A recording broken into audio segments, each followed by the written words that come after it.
Hello guys, welcome back. This is Janvi Mehra with you, and today we are going to do chapter 2 of Flamingo, which is Lost Spring. 12th class NCERT कर रहे हैं. ठीक है, इस chapter का name है Lost Spring Stories of Stolen Childhood. तो सबसे पहले हमें पता है कि जो स्प्रिंग सीज़न है वो साल का सबसे ब्यूटीफुल सीज़न होता है. ठीक है, वैसे ही जो चाइल्डहुड है वो एक इंसान की लाइफ का सबसे ब्यूटीफुल फेज़ होता है. तो यहाँ पर बोला है कि खोया हुआ स्प्रिंग का सीज़न, वैसे ही खोया हुआ चाइल्डहुड मतलब ऐसा बचपन जो छिन गया हो किसी बच्चे के हाथ से. ठीक है, चलो अब इसकी स्टोरी पर आते हैं. अच्छा, इस स्टोरी के राइटर जो हैं वो लड़की हैं, अनीस जंग है उनका नाम. ठीक है, और इस चैप्टर में 2 स्टोरीज़ हैं आपकी. ठीक है, तो एनेक्डोट्स कहते हैं इन्हें. हम पहली स्टोरी के बारे में पढ़ते हैं. Sometimes I find a rupee in the garbage. Okay, कभी कभी मैं 1 रुपया पा जाता हूँ गार्बेज में, कूड़े में. ठीक है, तो ये एक रैक पिकर की कहानी है, कूड़ा बीनने वाले बच्चे की कहानी है. ठीक है, जिसका नाम साहिब होता है.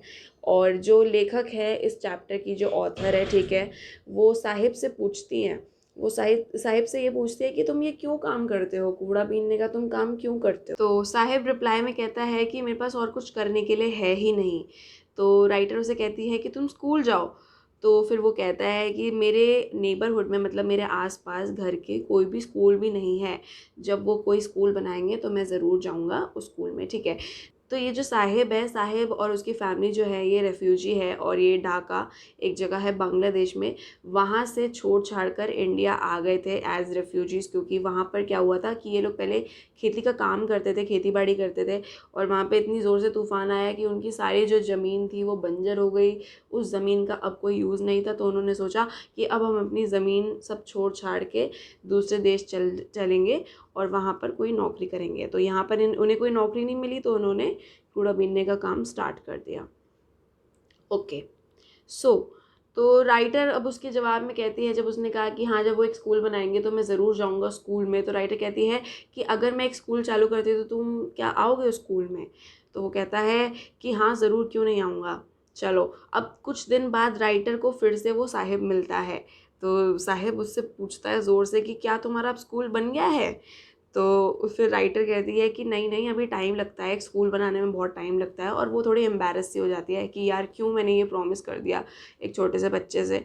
ठीक है, थोड़े दिनों बाद, मतलब थोड़े मंथ्स बाद, राइटर को पता चलता है उसका नेम, कि उसका नेम जो है वो साहिब आलम है. ठीक है, which means Lord of the universe. ठीक है, तो वो सोचती है कि अगर साहिब को उसके नाम का मीनिंग पता होता तो वो भी क्या ही सोचता कि मतलब मेरे नाम का मीनिंग तो लॉर्ड ऑफ द यूनिवर्स है और मैं काम कितना छोटा सा कर रहा हूँ.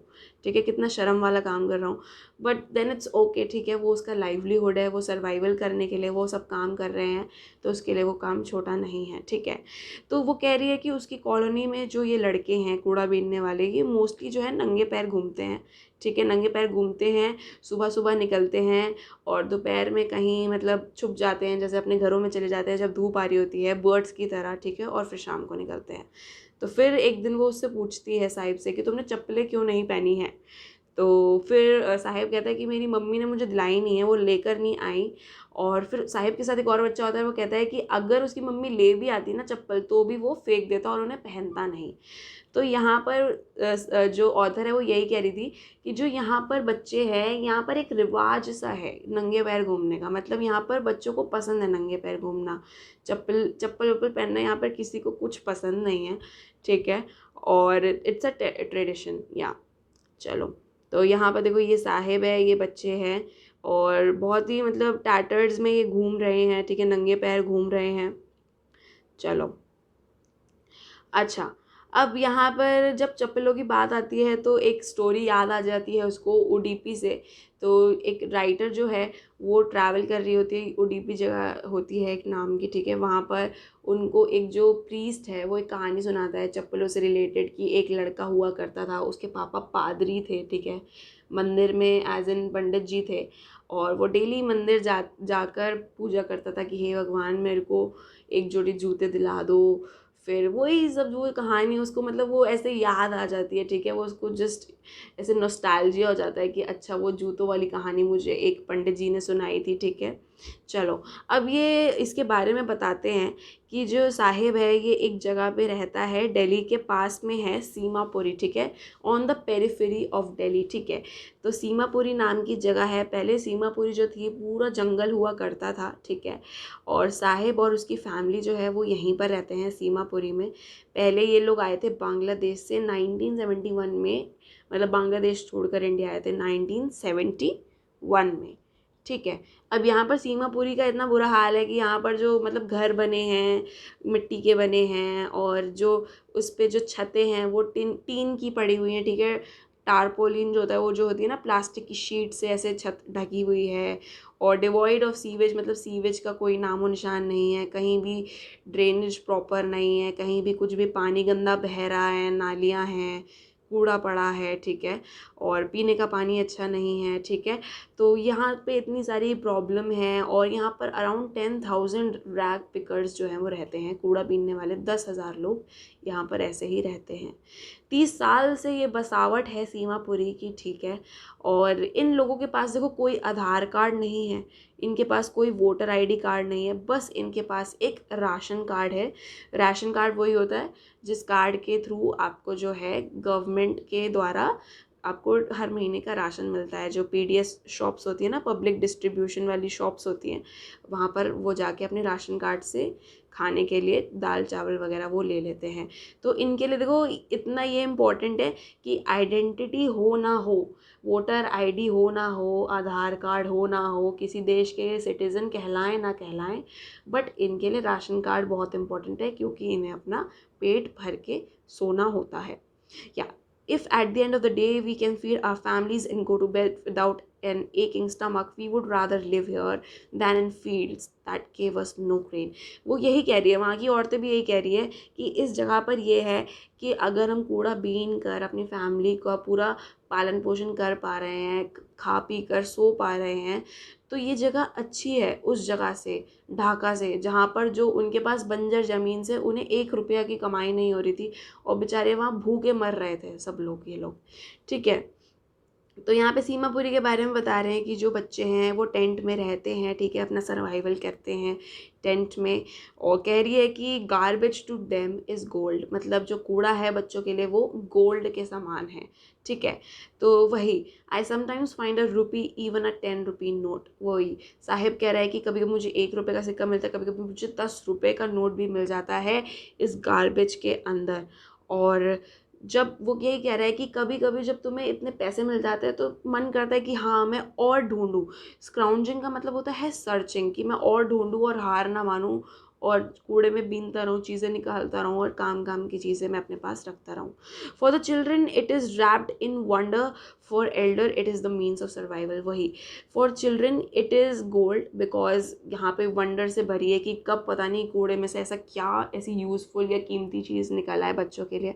और बड़ों के लिए गार्बेज गोल्ड इसीलिए है क्योंकि ये उनके सर्वाइवल का पूरा पूरा ज़रिया है, मतलब ये इसी के थ्रू अपना पूरा सर्वाइव करते हैं, ठीक है।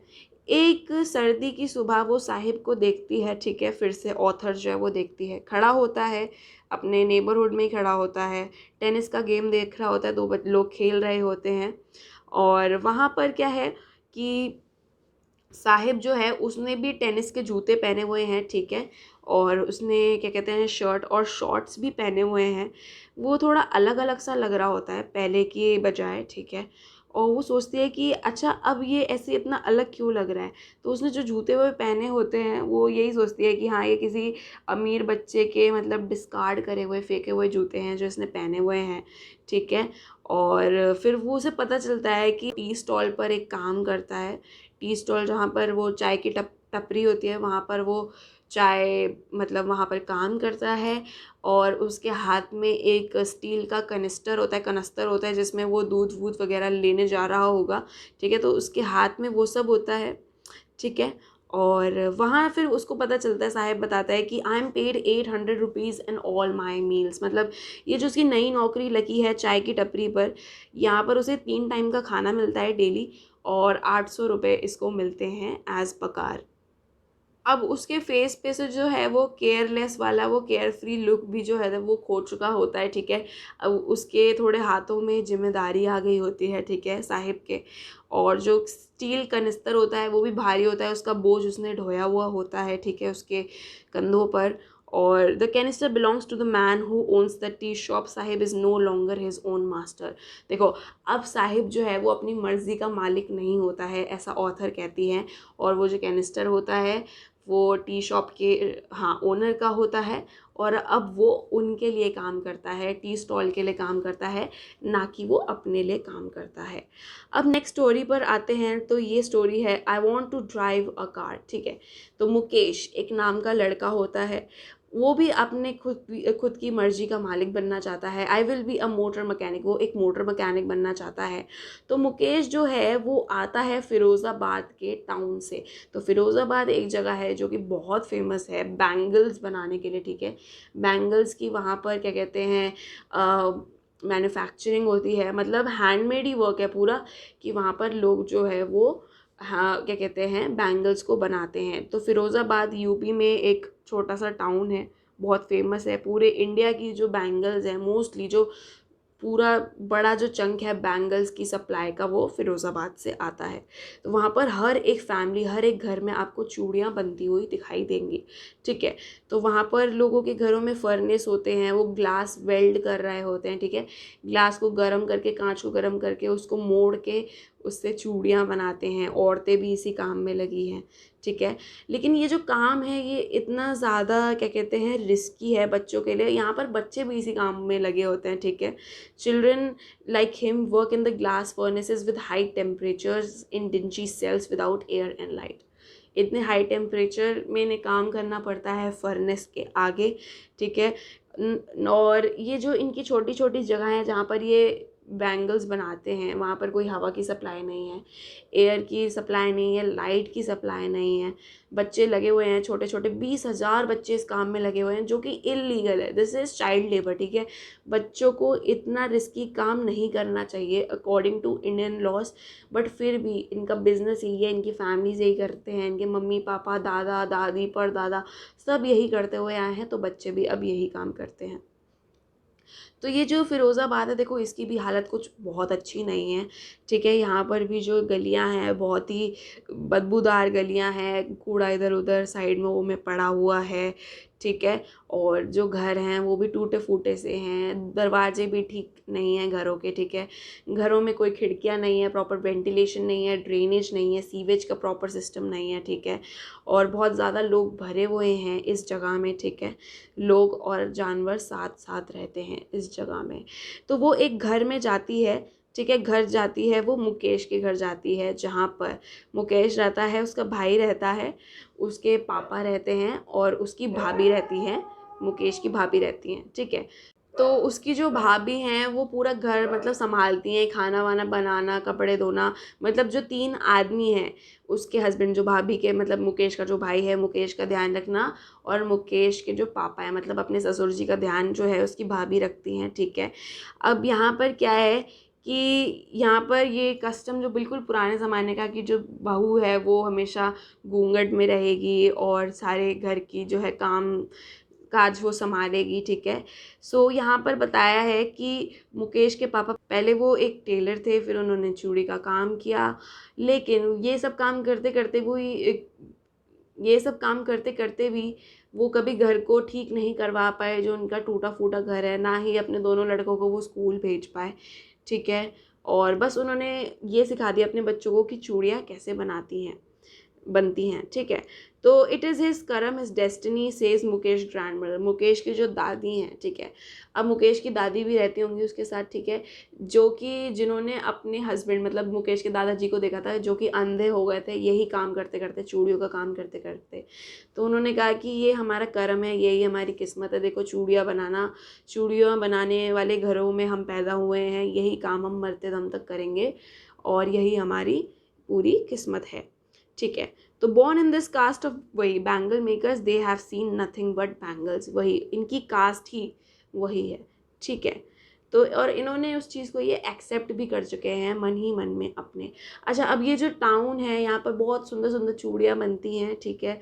और घरों के बाहर जो हैं वो रेड़ियाँ होती हैं ना, जिसमें 4 पहिए होते हैं। यंग मैन जो यंग मैन है वो रेड़ियाँ चला रहे हैं, उसमें चूड़ियाँ रखी हुई हैं, ठीक है। और घर जो हैं छोटी छोटी डार्क हट्स हैं, उसमें जो है ऑयल के तेल के वो जल रहे होते हैं, लैम्प जल रहे होते हैं रोशनी के लिए। लड़कियां लड़के अपने मम्मी पापा के साथ वेल्डिंग का काम कर रही होती हैं, ग्लासेस से वो चूड़ियाँ बनाती हैं, ठीक है, सीखती हैं।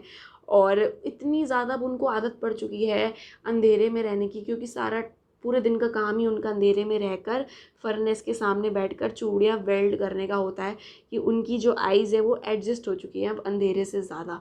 वो रोशनी कम देख पाते हैं और अंधेरे में ज़्यादा अच्छे से देख लेते हैं। इसी कारण क्या है कि बहुत जल्दी ये लोग अंधे भी हो जाते हैं एक टाइम पर आकर, क्योंकि उससे बहुत सारी डस्ट भी निकलती है, ग्लास के पार्टिकल्स भी निकलते हैं, साथ साथ फ्यूम्स भी निकलते हैं वो फर्नेस जो है।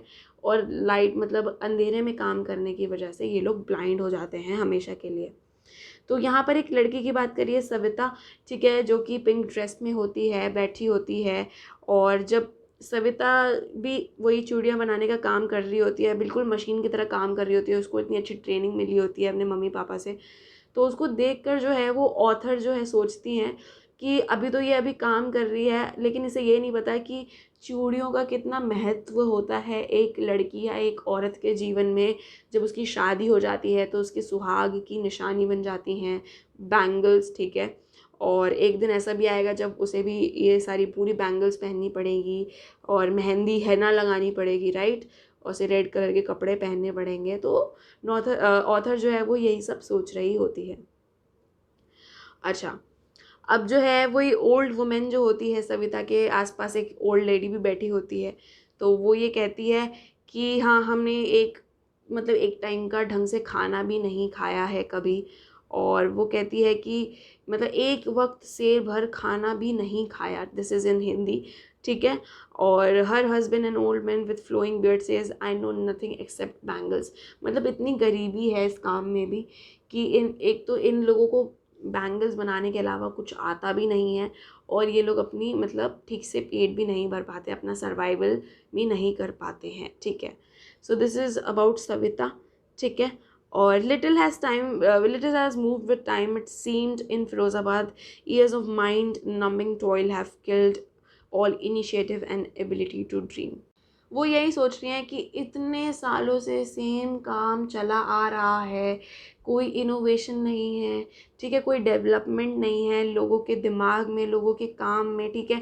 वही जो कॉन्जर्वेटिव जो पुराने तरीके से ये लोग काम कर रहे थे वो आज तक करे जा रहे हैं और अपनी ज़िंदगियां खो रहे हैं, ठीक है, बीमार पड़ रहे हैं, अपनी आइज़ से खिलवाड़ कर रहे हैं, ठीक है। ये लोग सपने नहीं देखते हैं कुछ और चूड़ियाँ बनाने के अलावा, ये लोग सोचते नहीं हैं कि हम कुछ अच्छा काम करें, बिजनेस करें, जॉब करें, पढ़ाई करें।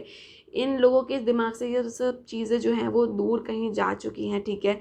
तो फिर वो यही सोचती है कि इतना ज़्यादा लैक है ड्रीम्स देखने का, इनिशिएटिव लेने का यहाँ पर। तो वो उन लोग से पूछती है कि आप लोग अपने आप को एक कोऑपरेटिव में, एक सोसाइटी में क्यों नहीं ऑर्गेनाइज करते, ठीक है। तो वो ये सब पूछती है, तो कहती है कि इफ़ वहाँ से जवाब ये आता है कि अगर हम ऑर्गेनाइज भी कर लेंगे, जो जो मिडिल मैन है, जो दलाल जिन्हें हम कहते हैं, ठीक है, वो जो हैं और जो पावरफुल लोग हैं, पॉलिटिशियंस जो हैं, उनका काम तो यही है कि इन कारीगरों से वो काम निकाले, सामान को बेचे और प्रॉफिट कमाए। कारीगरों को तो बहुत ही कम पैसे मिलते हैं, ठीक है, उनके बनाए हुए के। तो आधा पैसा जो है वो मिडिल मैन जो दलाल है वो रख लेता है, ठीक है। तो यही होता है कि वो मिडिल मैन के विशियस सर्कल में ट्रैप है, मतलब जो ये एक इनका सर्कल है, ये इसी में घूमती रहती हैं चीज़ें, ठीक है। और घूम फिर कर बात जो है ये इन्हीं कारीगरों पे आ जाती है, पुलिस इनको पकड़ कर ले जाती है, पीट देती है, मारती है, या जो भी है, इनको मतलब सारी क्रूरल्टी को फेस करना पड़ता है। और जो पावरफुल लोग हैं वो पैसा भी कमा लेते हैं, ठीक है, और इन लोगों को एक्सप्लॉइट भी कर लेते हैं। एक्सप्लॉइट एज इन इनसे अपना काम भी निकलवा लेते हैं बहुत ईजीली और इनको पैसे भी नहीं मिल पाते हैं। There is no leader among them, वही इनके लिए कोई अच्छा लीडर नहीं है जो इनको गाइड करे, समझाए कि आपको कैसे कैसे अपने काम को ऑर्गेनाइज करना है, सेल करना है अपने प्रोडक्ट को, ठीक है, आगे बेचना है, प्रॉफिट कमाना है, ऐसा कुछ भी नहीं है, ठीक है।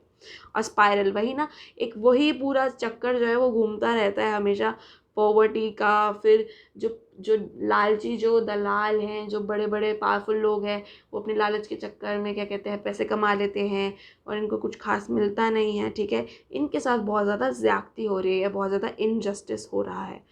तो अब ये इनकी कहानी थी फ़िरोज़ाबाद वालों की। पहले हमने सीमापुरी की कहानी पढ़ी जो कि रैग पिकर्स की जगह थी। फ़िरोज़ाबाद जो है ये बैंगल मेकर्स की जगह है। वहाँ पर हमने साहिब के बारे में पढ़ा था जो कि एक रैग पिकर था। यहाँ पर हमने मुकेश के बारे में पढ़ा जो कि एक वही चूड़ी बनाने वाले घर में पैदा हुआ था, ठीक है। उसकी फैमिली के बारे में पढ़ा। और लेकिन यहाँ पर मुकेश जो है वो एक मोटर मैकेनिक बनना चाहता है। हालांकि काम वो अभी भी वही करता है कारीगरी का, बट वो फ्यूचर में एक मोटर मैकेनिक बनना चाहता है। अब ये जो दो स्टोरीज़ जो हैं ये पढ़ने के बाद, मतलब सुनने के बाद, देखने के बाद जो है सोचती है ऑथर, यही सोचती है कि ये लोग कितने ज़्यादा गरीबी के जाल में फंसे हुए हैं, ठीक है। इतने ज़्यादा विशियस सर्कल में फंसे हुए हैं। Middle man, police man, politicians जो हैं ये लोग इनका एक्सप्लॉयटेशन कर देते हैं, ठीक है।